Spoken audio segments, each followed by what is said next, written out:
মাননীয় মুখ্যমন্ত্রী এই বেকার ভাতার যে পরিকল্পনা, কেউ বিড়ি সিগারেট খাচ্ছে তার হাত খরচাটাও হয়।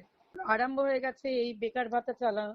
বেকার ভাতা 1500 টাকা যে কত মানুষের পক্ষে যে দরকার, যে তার বাইক চালালেও তার তেলের টাকা কিংবা মোবাইল রাখলে টাকা।